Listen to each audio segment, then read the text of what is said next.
Ok, bueno, el tema es políticas internacionales en torno a la diversidad sexual. Pero en realidad creo que debería de cambiarle el nombre a la ponencia, porque más que políticas es la legislación internacional lo que yo estoy trabajando, y sobre todo la nacional. Y precisamente quería comentarles cómo comenzó este trabajo. Bueno, en un año sabático que tuve, yo hice 2 fascículos sobre, uno se llama Defendamos la diversidad sexual, que es como un cuento para niños, pensando en niños de 5º o 6º año de primaria. Yo hice este fascículo en donde pues hago una definición de todos los términos: transexual, travesti, transgénero, intersexual, las orientaciones sexuales, en fin, pero lo cuento como si fuera para un niño.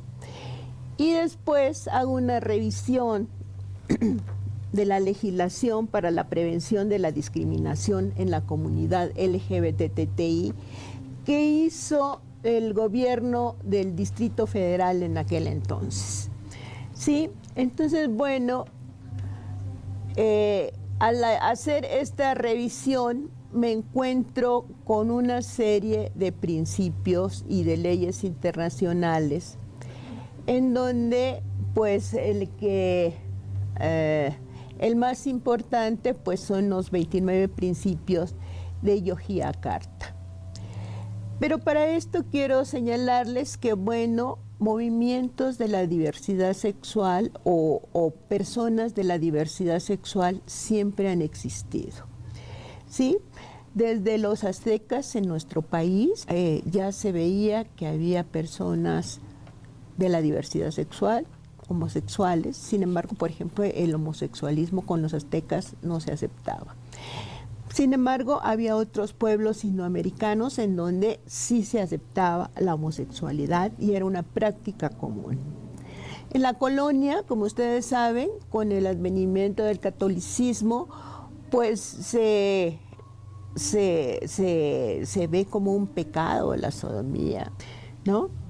Entonces, bueno, por ejemplo, se dice no solamente o sea, se ve como la familia como institución, no se aceptan las relaciones prematrimoniales, se habla de no a la sodomía, no, y solamente se acepta el divorcio eclesiástico, pero esta no a la sodomía, pues implica pues no a la diversidad sexual.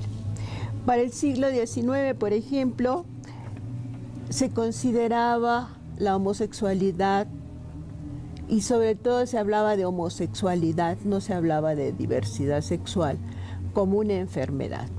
Y es hasta 1974 cuando la Organización Mundial de la Salud pues declara que no es una enfermedad, sino que es una orientación sexual. Ajá. Esto va aparejado a muchos movimientos que no solamente se desarrollan en México, sino que también se desarrollan en todos los países. Y es en los 70s en donde homosexuales, lesbianas, feministas también participan en esta lucha para abrir los espacios sobre la diversidad sexual, pero no se habla de diversidad sexual.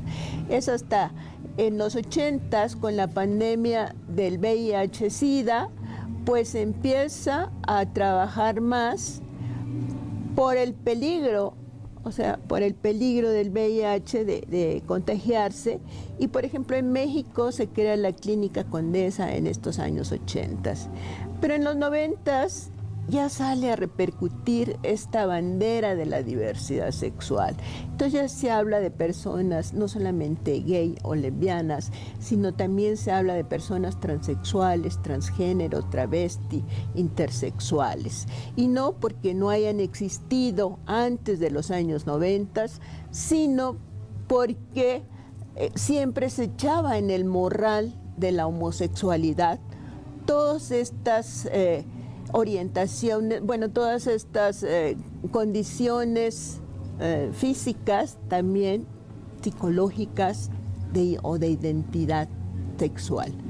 Entonces, bueno, vean que en estos años 90 se empieza a salir todo esto de la diversidad sexual. En los años 2000 se empieza a trabajar más, y aquí los grupos de la diversidad sexual logran que el 19 de julio se promulgue una ley para prevenir y erradicar la discriminación en el Distrito Federal. Esto es muy importante porque, pues, México, nos contaba el licenciado López Vela en la primera conferencia, que bueno, él fue uno de los pioneros y que hizo apoyó en la redacción de este tipo de leyes, basado sobre todo en la Declaración de los Derechos Humanos, y que esta ley se expide el 6 de julio del 2006. En esta ley, por ejemplo, se habla se define lo que es la discriminación. Se entiende como discriminación toda distinción, exclusión o restricción que, basada en el origen étnico o social, la nacionalidad o el lugar de origen, el color o cualquier otra característica genética, el sexo, la lengua, la religión, la condición social o económica, la edad, la discapacidad, las condiciones de salud, la apariencia física, la orientación sexual, la identidad de género, el estado civil, la ocupación o actividad o cualquier otra que tenga por efecto anular o menoscabar el reconocimiento, goce o ejercicio de los derechos y libertades fundamentales, así como la igualdad real de oportunidades de las personas. Bueno, aquí se puede revisar lo que es la discriminación. Y entonces, bueno, yo lo traía por ahí por escrito para revisar algunos conceptos que se manejan en esta definición de discriminación, para, desde el punto de vista como sexóloga educativa que soy, revisar algunas cosas, como por ejemplo dice que es discriminación basada en el origen étnico-social, o dice, o cualquier otra característica genética. Y aquí me voy al libro que seguramente hizo José Ángel Aguilar, porque él trabaja mucho con la SEP. Y dice este libro: acerca de la homosexualidad hay distintas hipótesis, ninguna de las cuales es hoy definitiva. Así, entre otras explicaciones, existe la teoría hormonal. Esta propone, extrapolando para los seres humanos, el resultado de algunos estudios efectuados en animales o lo que se les modifica a los que se les modifica el comportamiento sexual con hormonas, que las hormonas podrían ser la causa. Otra teoría se basa en las supuestas diferencias anatómicas que hay en una zona del hipotálamo, en la llamada núcleo intersexual anterior 3, entre los heterosexuales y los homosexuales. Sin embargo, el estudio en que se apoyó esta hipótesis fue realizado en un pequeño número de casos y las conclusiones fueron poco convincentes. Una teoría más es la del origen genético. Según esto, hay, al parecer, en el DNA un gen de la homosexualidad masculina que se encuentra en la región XQ28 del cromosoma X. Existen también teorías, y esta no lo niegan, sin embargo, pues sí se encuentra en este XQ28. Se han encontrado en algunos otros genes, al estudiar la formación en terapia sexual, revisamos que hay otros 3 genes, además del XQ28, de la homosexualidad. Entonces podríamos decir que, bueno, hay personas que nacen homosexuales, y decía, por ejemplo, una alumna, bueno, si fuera preferencia, pues yo me habría definido a lo mejor hacia una relación heterosexual. Sin embargo, pues así me siento, así nací, así soy, y soy lesbiana, ¿no? Y bueno, y las personas transexuales también está otra teoría. Entonces aquí habla sobre cualquier otra característica genética, que esto es lo que quería ver en este concepto de discriminación.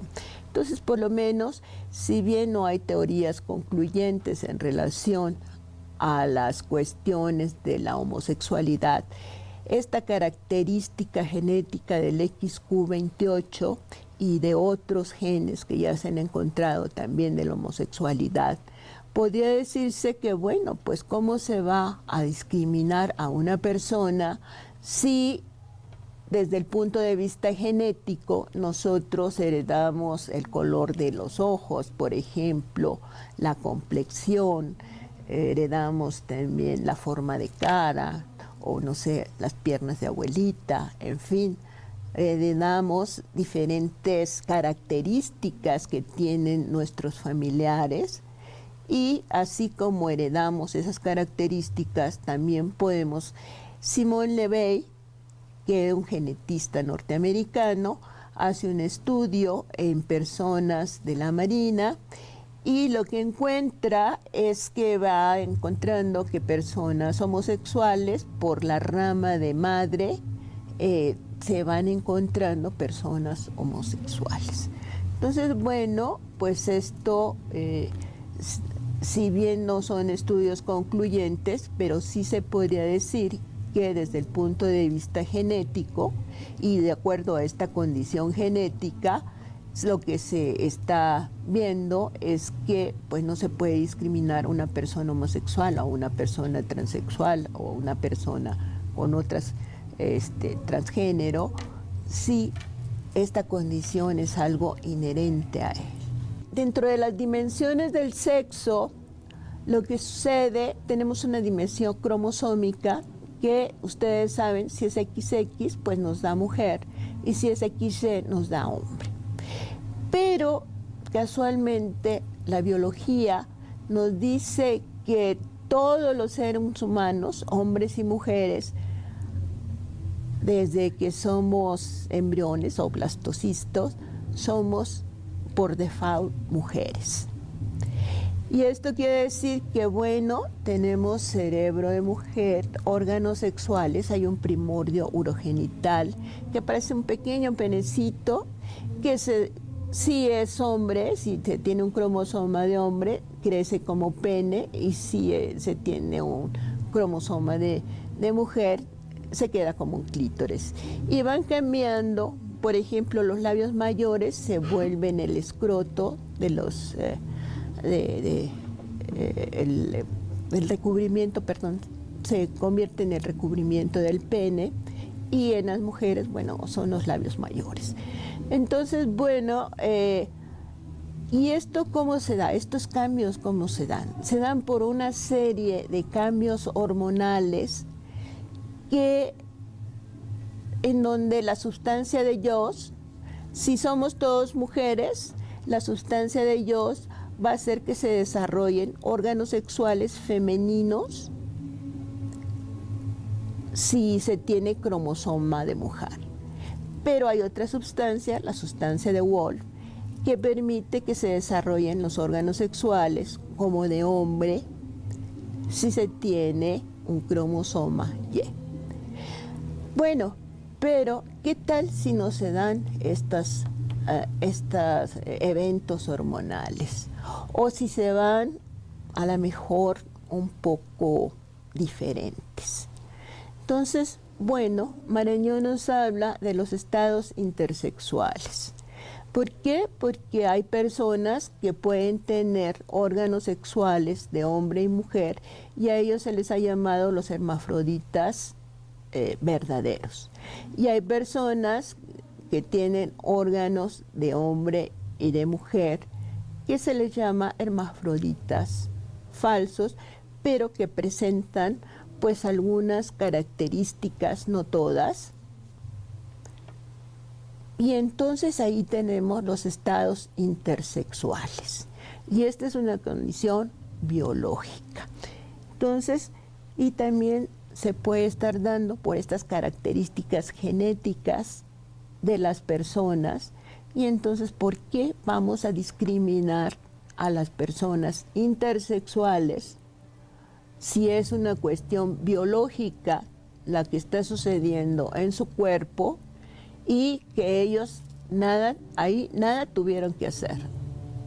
O sea, ni siquiera pudieran decir, bueno, yo soy homosexual porque me gustan los hombres, pero también es algo inherente a esta parte biológica. Entonces está en la cuestión de intersexualidad. Hay otra teoría. Dentro de esta teoría de las dimensiones del sexo está la masculinización del cerebro.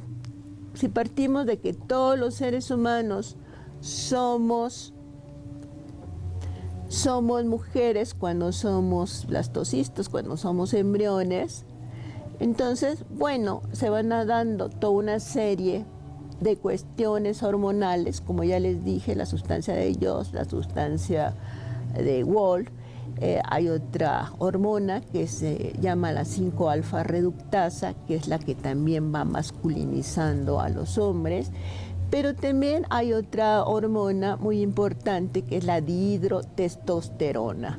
La dihidrotestosterona, que es la que masculiniza el cerebro de los niños antes de nacer.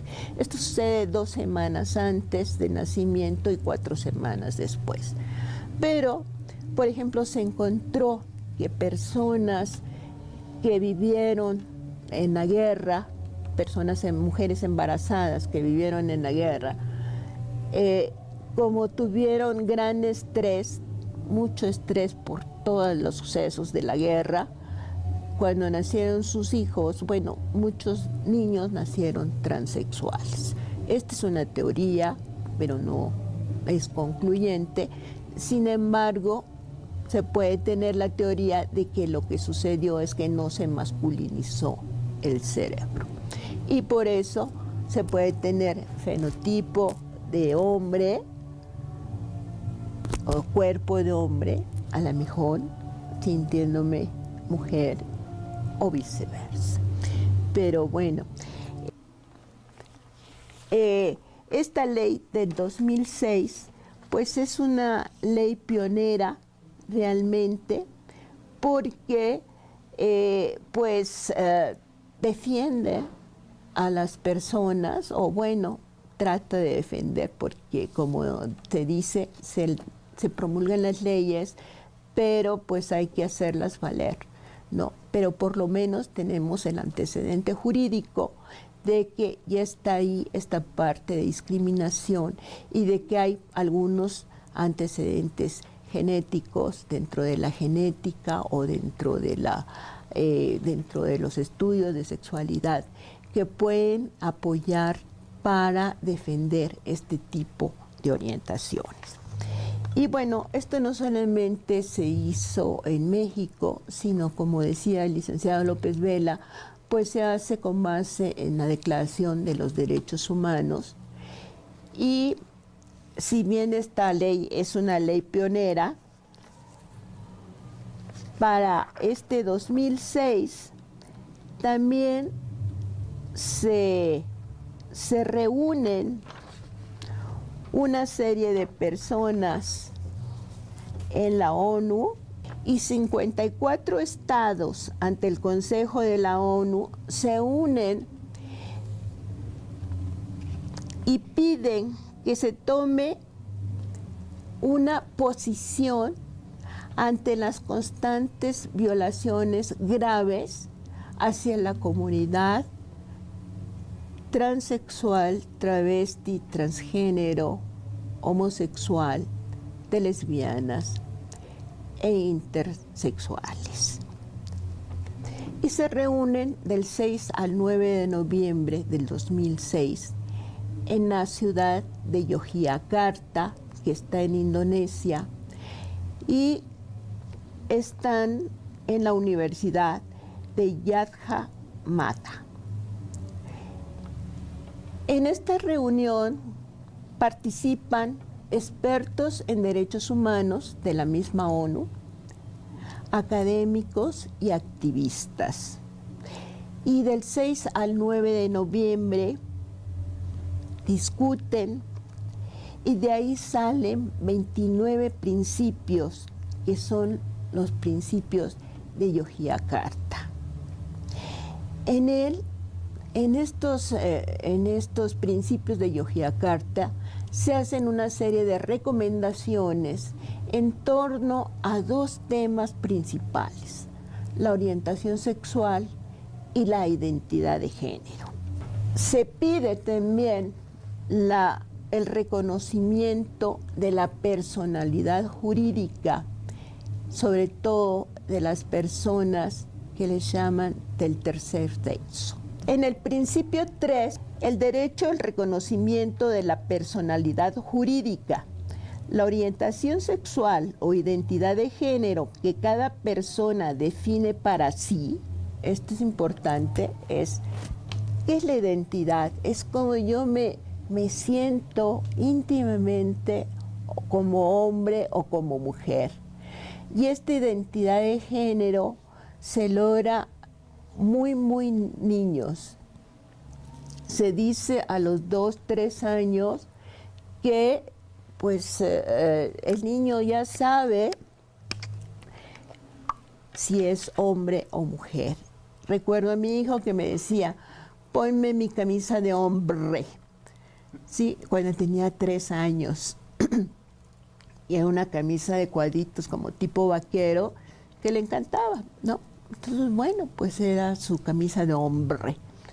Pero seguramente no vemos en mi vida en Rosa que había una chica transgénero que le gustaba vestirse de mujer, ¿verdad? Entonces, pues, cada quien tiene ya una definición para sí, como dice en este principio 3, de su identidad de género y de cómo se siente. Entonces dice: la orientación sexual o identidad de género que cada persona define para sí es esencial para su personalidad y constituye uno de los aspectos fundamentales de la autodeterminación, la dignidad y la libertad. Y continúa: ninguna persona será obligada a someterse a procedimientos médicos, incluyendo esterilización, cirugía de reasignación de sexo y terapia hormonal como requisito para el reconocimiento legal de su identidad de género. Ninguna persona será sometida a presiones para ocultar, suprimir o negar su orientación sexual o identidad de género. Este principio es muy importante y fundamental, porque se dice que a las personas transexuales solamente se les puede reconocer si se hacen toda una serie de operaciones que nunca acaban, ¿verdad? Empiezan con una y le siguen con otra y son como 20. Entonces, bueno, este principio es muy importante y está jurídicamente definido desde 2006 de que no se tienen que hacer operaciones de reasignación de género y que no se deben hacer ningún tratamiento médico si ellos no lo desean, para que se reconozca su identidad de género. Sí, hay otros principios, el principio 6, que es el derecho a la privacidad.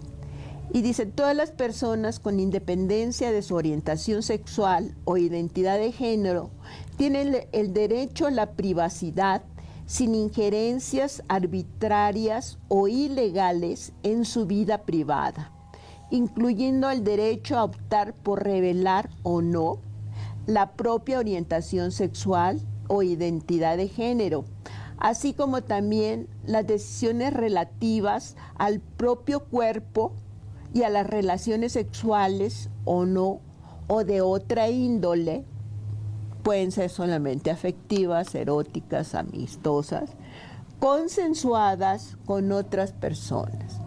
Sí, y esto es muy importante porque en estos principios de Yogyakarta, pues se dice, se puede tener una relación erótica, afectiva, con personas del mismo sexo, con personas del sexo contrario o con personas, en este caso, por ejemplo, transexuales, en donde, bueno, pues si es consensuada la relación y la gente la acepta, adelante, ¿verdad?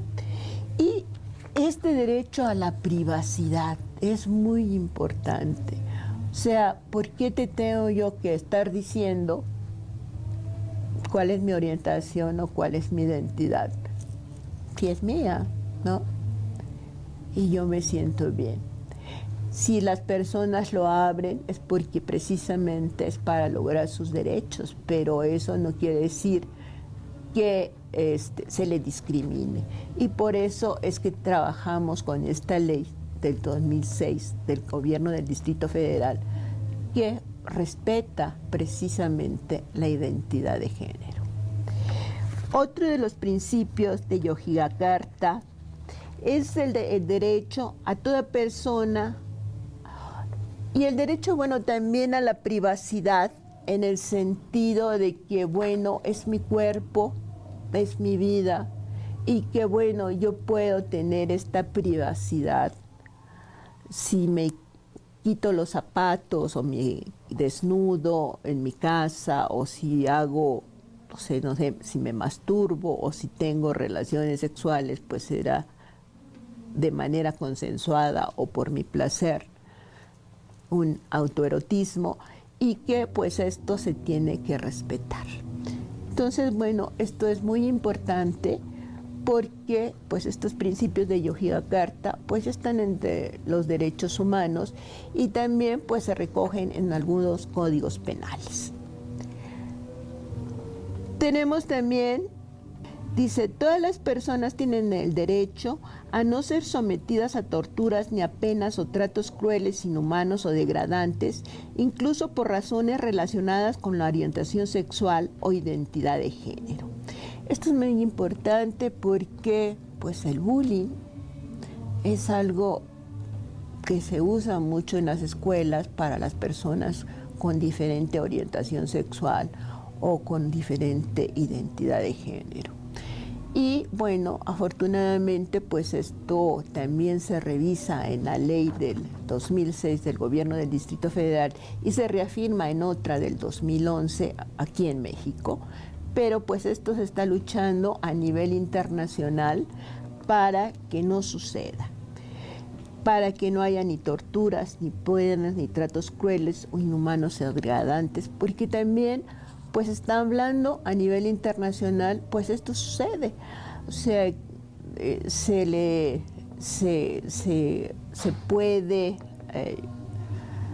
dar castigos a algunas personas por su relación afectiva o erótica con otras personas, con personas del mismo sexo, Y afortunadamente, pues en México esto no sucede. También está el derecho a la educación sin violencia. O sea, sí. Otro derecho que podríamos revisar es el principio 18 de protección contra abusos médicos. Dice, ninguna persona será obligada a someterse a ninguna forma de tratamiento, procedimiento o exámenes médicos o psicológicos, ni a permanecer confinada en un centro médico con motivo de su orientación sexual o identidad de género, con independencia de cualquier clasificación que afirme lo contrario. La orientación sexual y la identidad de género de una persona no son en sí mismas condiciones médicas y no deberían ser tratadas, curadas o suprimidas. Esto es muy importante porque hasta antes del 2006, pues las personas transexuales se les consideraba personas enfermas. Pero a través de esta lucha a nivel internacional se les considera personas con disforia de género. ¿Qué es esto? Personas que tienen un rol o una identidad de género diferente a la que presentan en su cuerpo, en su fenotipo, que es lo que sucede con las personas transexuales. Entonces, pues esto llega a repercutir a nivel internacional de tal manera que el manual que manejan todos los psiquiatras, que es el DM, en este caso el 5, hasta el 4, pues se le consideraba una enfermedad a la transexualidad. Y afortunadamente la Organización Mundial de la Salud, en el DM5, en el 2006, pues ya se considera una disforia de género y no una enfermedad, la transexualidad. Esta es una ganancia muy importante para las personas transexuales que siguen trabajando para que se reconozcan sus derechos. Sí, bueno, hay otros, pero el principio 24, que es el derecho a formar una familia, que bueno, pues ya lo trató José Ángel, y pues por eso tenemos la presentación de Diana y Mario, que son una familia transexual. Pues muchas gracias.